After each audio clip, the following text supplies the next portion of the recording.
Vijayasai Reddy TDP తీర్థం పుచ్చుకోబోతున్నారా? అర్ధరాత్రి చంద్రబాబుతో విజయసాయిరెడ్డి ఫోన్లో టచ్లోకి వెళ్ళారా? విజయసాయిరెడ్డి టీడీపీ తీర్థం పుచ్చుకునేందుకు తెర వెనక ఆ లేడీ చక్రం తిప్పుతున్నారా అంటే అవునని సమాధానం ఇస్తున్నారు కొంతమంది రాజకీయ విశ్లేషకులు. ఇక ఇదే అంశానికి సంబంధించి మనతో మాట్లాడేందుకు ప్రముఖ సీనియర్ జర్నలిస్ట్, ప్రముఖ రాజకీయ విశ్లేషకులు సిఎస్ రావు గారు మనతో ఉన్నారు. ఆయనతో మాట్లాడదాం. Sir hi sir. Hello Krishna. Sir, Rajya Sabha సభ్యుడు విజయసాయిరెడ్డి టీడీపీ తీర్థం పుచ్చుకోబోతున్నాడని, అర్ధరాత్రి చంద్రబాబు గారితో విజయసాయిరెడ్డి ఫోన్లో టచ్లోకి వెళ్ళారని, ఆయన టీడీపీ తీర్థం పుచ్చుకోవడానికి తెర వెనక ఒక లేడీ చక్రం తిప్పబోతుంది అంటూ కూడా ఒక వార్త సోషల్ మీడియాలో హల్చల్ చేస్తూ ఉంది. ఏంటి సార్, ఆ వార్తలో వాస్తవం ఉందా? నిజంగా విజయసాయిరెడ్డి టీడీపీ తీర్థం పుచ్చుకోబోతున్నాడు అంటే ఏం చెప్తారు? ఇప్పుడు వార్తలు వాస్తవం లేకపోతే అసలు ఇది న్యూసే రాదు, బయటికి రాదు. ఎంతో కొంత ఉంటేనే, ఆ ప్రయత్నాలు ఉంటేనే ఏదో ఒక అంశం బయటకు వస్తుంది. సరే, బయటకు వచ్చిన తర్వాత కొన్ని రోజుల పాటు ఖండించవచ్చు, ఆ తర్వాత మళ్ళీ నిజం కావచ్చు, కొన్నిసార్లు నిజం కూడా కాకపోవచ్చు. అంటే అనేకమైనటువంటి అంశాలు మనం చూస్తున్నాం రాజకీయాల్లో. ఇప్పుడు ఎగ్జాంపుల్ చెప్తా, మహానాడులో గాంధీ అనుకుంటా, అరికపూడి గాంధీ మహానాడులో ప్రసంగించారు గండిపేటలో తెలుగుదేశం పార్టీకి డయాస్ మీద. అక్కడి నుంచి నేరుగా వచ్చి తెలంగాణ భవన్కి వచ్చి టీఆర్ఎస్ పార్టీ కండా కప్పుకున్నారు. సో మనం నమ్మాలన్నా రాజకీయాల్లో, నమ్మకూడదా? ఇట్లాంటి చాలా సంఘటనలు ఉన్నాయి. సో వాటన్నిటిని ఉదాహరణ చెప్పుకుంటూ పోతే టైం పడుతుంది. సో విజయసాయిరెడ్డి తెలుగుదేశం పార్టీలో చేరడు అని చెప్పి మీరు ఎందుకు అనుకుంటున్నారు? సాధ్యం కాదని ఎందుకు అనుకుంటున్నారు? అంటే అసలు వైఎస్ఆర్సీపీలో ఆయన క్రియాశీలకంగా వ్యవహరిస్తారని, అసలు వైఎస్ఆర్సీపీలో A2గా చెప్పుకునే వ్యక్తి విజయసాయిరెడ్డి అంటూ కూడా ఇప్పటికే చాలామంది రాజకీయ విశ్లేషకులు చెప్తా ఉన్నారు. ఈ నేపథ్యంలో అసలు వైఎస్ఆర్సీపీని వీడి ఆయన టీడీపీ తీర్థం పుచ్చుకునే పరిస్థితి ఉందా అంటే? ఒకటి కృష్ణ, అదే చెప్తుంది. నేను ఆల్రెడీ అరికపూడి గాంధీ చెప్పాను ఒక ఉదాహరణ. ఇప్పుడు దగ్గుపాటి వెంకటేశ్వరరావు, దగ్గుపాటి పురంధరేశ్వరరావు ఉన్నారు. వాళ్ళకన్నా తెలుగుదేశం పార్టీలో ఎవరైనా ఇంపార్టెంట్ వాళ్ళు ఉన్నారా? తెలుగుదేశం పార్టీ ఆవిర్భావం అప్పుడు ఉన్నటువంటి వాళ్ళిద్దరు. తర్వాత చంద్రబాబు నాయుడు వచ్చాడు కాంగ్రెస్ పార్టీ నుంచి. మరి ఆ రోజు వీళ్ళు అసలు కాంగ్రెస్ పార్టీలోకి వెళ్తారని చెప్పి ఊహించారా ఎవరన్నా? వైఎస్ఆర్ కాంగ్రెస్ పార్టీలోకి దగ్గుపాటి వెంకటేశ్వరరావు వెళ్తారని ఊహించారా ఎవరన్నా? మరి వాళ్ళకన్నా గొప్ప రాజకీయవేత్త విజయసాయిరెడ్డి. అంటే నేననేది అతను మారుతాడు తెలుగుదేశం పార్టీకి 100% అని చెప్పి నేను ఇప్పుడు చెప్పలేను. రాజకీయాల్లో ఏదైనా సాధ్యము అని చెప్పి నేను చెప్పడానికి ఈ ఉదాహరణలు చెప్తున్నా. సో కాబట్టి విజయసాయిరెడ్డి తెలుగుదేశం పార్టీలో చేరరా అనేది గత 2 రోజుల నుంచి జరుగుతున్నటువంటి చర్చ. అసలు ఎందుకు ఆ చర్చ జరుగుతుంది? ఇంతకు ముందు లేనిది ఇప్పుడు వాళ్ళ సొంత బామ్మర్ది ఇప్పుడు టీడీపీ కండువా కప్పుకున్నారు. కరుణానాథ్ రెడ్డి చేరాడు కదా. మరి వాళ్ళ సొంత బావమర్ది చేరినప్పుడు వాళ్ళ సొంత బావమర్ది వాళ్ళ బావకు చెప్పకుండానే తెలుగుదేశం పార్టీలో చేరతారా? అసలు ఆయన జాయిన్ చేయడానికి కారణమే విజయసాయిరెడ్డి అంటూ కూడా ఒక వార్త వచ్చింది. దాని మీద విజయసాయిరెడ్డి కారణమైనా కాకపోయినా విజయసాయిరెడ్డికి ఒక మాట చెప్పకుండా వైఎస్ఆర్ కాంగ్రెస్ పార్టీకి రాజీనామా చేసి తెలుగుదేశం పార్టీలో వాళ్ళ సొంత బావమర్ది చేరతారా? ఆ పరిస్థితి ఉండదు కదా. ఒక మాట అయితే చెప్తారు కదా, ఒక మాట అయినా చెప్తారు కదా, ఖచ్చితంగా చర్చించి ఉంటారు కదా. లేదు, నేను తెలుగుదేశం పార్టీలోకి వెళ్ళాలనుకుంటున్నాను, వైఎస్ఆర్ కాంగ్రెస్ పార్టీలో ఉండదలుచుకోవట్లేదు అని చెప్తారా లేదా? చెప్పినప్పుడు నువ్వు సొంత బావోయింది నువ్వు నివారిస్తే వైఎస్ఆర్ కాంగ్రెస్ పార్టీలో ఉంటారుగా. నువ్వు నివారించలేదు, లేకపోతేనే కదా తెలుగుదేశం పార్టీలోకి వెళ్ళింది.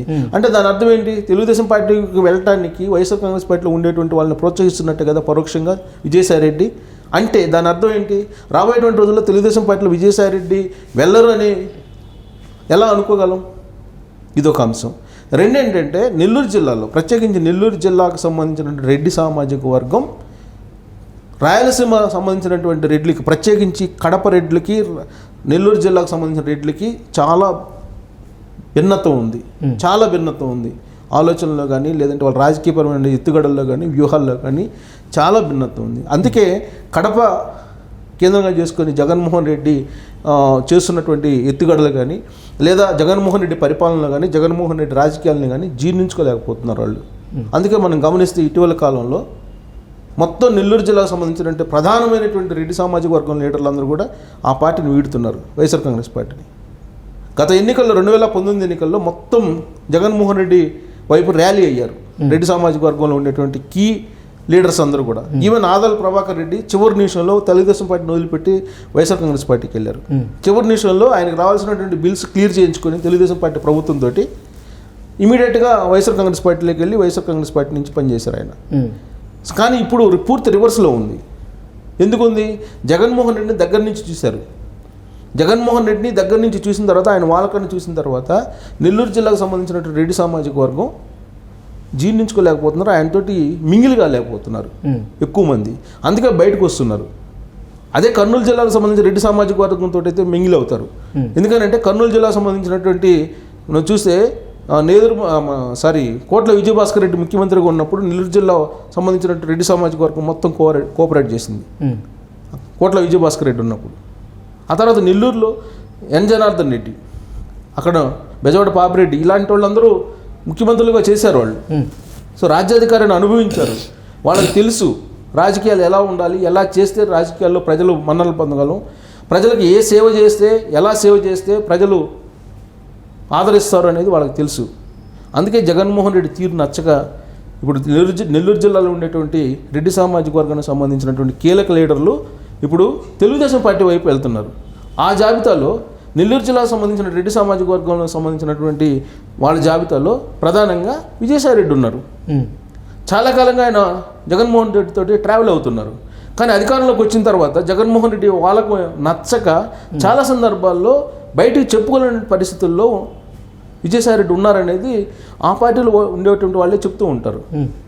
పైగా ఆయన మీడియా సమస్యను పెట్టుకోవాలి అని అంటే మీడియా సమస్యను పెట్టుకోకుండా అడ్డుకున్నారు జగన్మోహన్ రెడ్డి అనేటువంటి ఒక అసహనం, అసంతృప్తి ఇప్పటికి కూడా విజయసాయిరెడ్డిలో ఉందని చెప్పి ఆయన సహచరులు చెప్తూ ఉంటారు, ఆయన అనుచరులు చెప్తూ ఉంటారు. సో ఇలాంటి పరిస్థితుల్లో అవకాశం కోసం చూస్తూ ఉన్నారు, అవకాశం చూసుకొని మారుతూ ఉన్నారు. అలాంటి వాళ్ళ జాబితాలో ఆనం రామనారాయణ రెడ్డి, కోటమిరెడ్డి శ్రీధర్ రెడ్డి, రేపో మాపో వేమిరెడ్డి ప్రభాకర్ రెడ్డి, అలాగే విజయసాయిరెడ్డి, ఆదాల ప్రభాకర్ రెడ్డి, వీళ్ళందరూ తెలుగుదేశం పార్టీ వైపు వెళ్ళేటువంటి అవకాశం ఉంది అనేది చర్చ నడుస్తుంది. ఆ జాబితాలో విజయసాయిరెడ్డి కూడా ఉన్నారు. సో అందుకే తెలుగుదేశం పార్టీలోకి వెళ్ళడానికి విజయసాయిరెడ్డి ప్రయత్నాలు చేస్తున్నారు. ఆ ప్రయత్నాల్లో భాగంగా కుటుంబంలో కూడా చర్చ జరుగుతుంది, ఆయన కుటుంబంలో అనేది వినిపిస్తుంది. ఆ కుటుంబంలో బాగా ప్రధానంగా నందమూరి ఫ్యామిలీతో టచ్లో ఉంది ఎవరు? తారకరత్న చనిపోయారు. తారకరత్న సతీమణి అలేఖ్యారెడ్డి నందమూరి ఫ్యామిలీతోటి క్లోజ్గా ఉంటారు, తెలుగుదేశం పార్టీతోటి ఉన్నారు. తెలుగుదేశం పార్టీలో కలిసి పనిచేయడానికి, తెలుగుదేశం పార్టీని అధికారంలో తీసుకురావడానికి అలేఖ్యారెడ్డి కీలకంగా వ్యవహరించబోతున్నారు. సో ఇలాంటి సందర్భంలో ఆమెతోటి బంధుత్వాన్ని కలిగినటువంటి విజయసాయిరెడ్డి మాట్లాడరు అని ఏముంది? మాట్లాడతారు కదా. ఒకవేళ విజయసాయిరెడ్డి మాట్లాడకపోయినా అలేఖ్యారెడ్డి మాట్లాడరా? రాజకీయాల గురించి చర్చించరు అలేఖ్యారెడ్డి? ఖచ్చితంగా చర్చిస్తారు. అందుకే హాట్ లైన్లో సెల్ ఫోన్లు వాడరు, ఎందుకంటే ట్యాపింగ్ జరుగుతుంది కాబట్టి.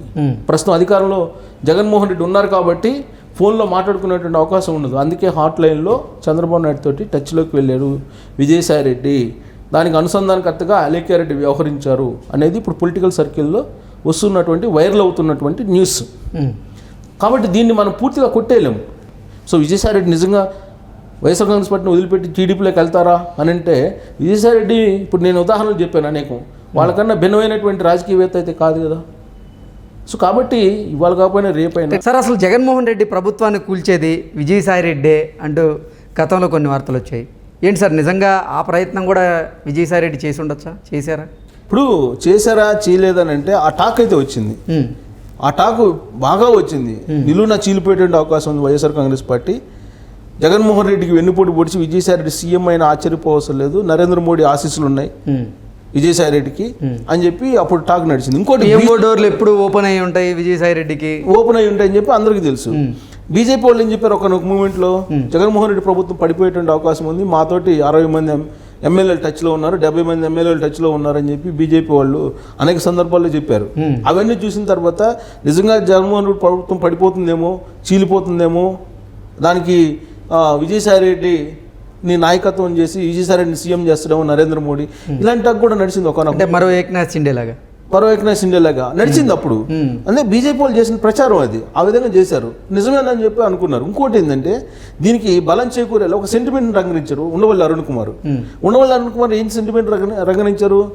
ఆంధ్రప్రదేశ్ చరిత్రలో ఇప్పటి వరకు 51% ఓటు బ్యాంకును సాధించినటువంటి ఏ ప్రభుత్వం పూర్తి కాలం లేదు అని చెప్పి ఆయన ఒక సెంటిమెంట్ని దాదాపు 4 సంవత్సరాల క్రితమే చెప్పారు. ఉదాహరిస్తూ ఎన్టీ రామారావుది, పివి నరసింహారావు ప్రభుత్వాలని చెప్పారు ఆయన. అంటే 51% పైన ఉన్నటువంటి సాధించిన ఓట్ బ్యాంక్ సాధించిన ప్రభుత్వం ఇప్పటి వరకు పూర్తి కాలం అధికారంలో లేదని చెప్పి ఆయన చెప్పారు.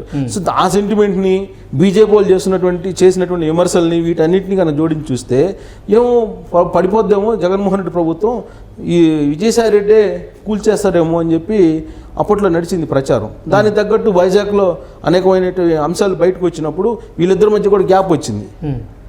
సో కాబట్టి ఇప్పుడు జరుగుతున్నటువంటి ప్రచారానికి అప్పుడు జరిగినటువంటి ప్రచారానికి ఈ మొత్తాన్ని కలిపి అవలోకనం చేస్తే ఈయన అసలు ఆ పార్టీలో ఉంటారా ఉండరా, తీరా ఎన్నికల నాటికి ఈయన కూడా తెలుగుదేశం పార్టీలోకి వెళ్తారా అని చెప్పి వస్తున్న ప్రచారాన్ని మనం పూర్తిగా కొట్టిపారేయాలి.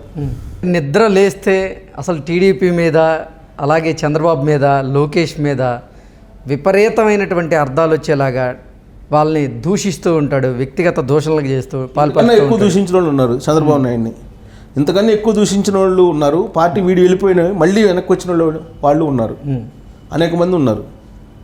రాజశేఖర రెడ్డిని దూషించింది రోజా దూషించినట్టు రాజశేఖర రెడ్డిని గతంలో ఎవ్వరూ దూషించలా. సీన్ కట్ చేస్తే మరి ఇప్పుడు ఎక్కడున్నారు రోజా? వైఎస్ఆర్ కాంగ్రెస్ పార్టీలో ఉన్నారు. వైఎస్ ఫ్యామిలీకి, జగన్మోహన్ రెడ్డికి అత్యంత ఆప్తురాలుగా మెలుగుతున్నారు. ఇప్పుడు రేపు మాప ఆమె కూడా పార్టీ వీడి వెళ్ళే అవకాశం ఉందని చెప్పి మళ్ళీ నడుస్తుంది. ఆమె ఏదో కాంగ్రెస్ పార్టీతో టచ్లో ఉన్నారు, షర్మిలాకి టచ్లో ఉన్నారని చెప్పి మళ్ళీ ఇప్పుడు ఏదో వైరల్ అవుతున్నటువంటి న్యూస్. సోషల్ మీడియా వచ్చిన తర్వాత ఏది దాగదు కదా, ఎక్కడ ఏ చిన్న కదలిక వచ్చినా కానీ ఇమీడియట్గా బయటకు వచ్చేస్తుంది. సో ఇలాంటి పరిస్థితుల్లో విజయసాయిరెడ్డి పార్టీ మారరు అని మనం ఒక రాజముద్ర వేసి చెప్పడానికైతే లేదు, మారరని. సో ఆయన ఇప్పుడు జరుగుతున్న పరిణామాలను బట్టి ఆయన కూడా తెలుగుదేశం పార్టీకి వెళ్ళేటువంటి అవకాశం ఉంది అనేది వినిపిస్తుంది.